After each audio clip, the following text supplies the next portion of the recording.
पवन सिंह के टिकट काटने में मनोज तिवारी के हाथ है और पवन सिंह दूसरे दल से आ सकते हैं बीजेपी छोड़ाकर। तो ऐसा खबर चल रहा है मार्केट में और न्यूज में। हम आपको आज सारी सच्चाई बताएंगे। पहले चैनल को सब्सक्राइब कर दीजिए और वीडियो को लाइक कर दीजिए और कमेंट कर दीजिए कि क्या सच में पवन सिंह के टिकट काटने में मनोज तिवारी के हाथ हो सकता है।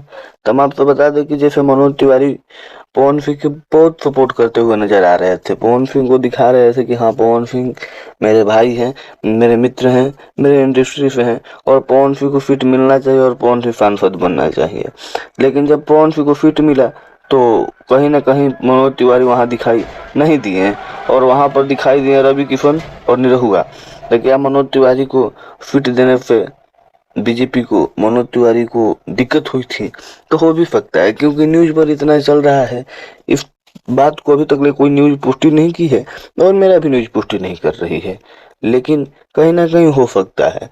और जो आफम फोन पे पवन सिंह की सीट काट कर टिकट काट कर और अक्षरा सिंह को उतारने की बात हो रही थी, ये भी हो सकता है, क्योंकि अक्षरा सिंह को लेकर मनोज तिवारी हर जगह घूमते हैं। जैसे बागेश्वर वाला धाम हुआ या तमाम जगह वो घूमते रहते हैं, तो कहीं ना कहीं लेकर गए होंगे मनोज तिवारी जी अक्षरा सिंह को बीजेपी को ऑफिस।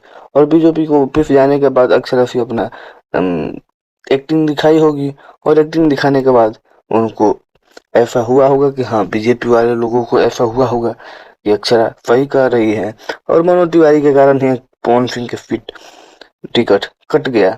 लेकिन उसके बाद भी अभी तक पवन सिंह खुलासा नहीं किए कि कौन जगह से चुनाव लड़ेंगे।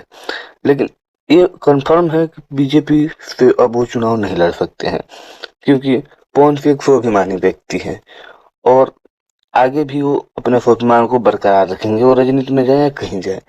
लेकिन अब देखिए क्या होता है और देखिए किस जगह से आते हैं। और सारी जानकारी पाने के लिए आप चैनल को सब्सक्राइब कर दीजिए। जिस तरह से जानकारी प्राप्त होगा हम आपको जरूर देंगे। जय भोजपुरी समाज।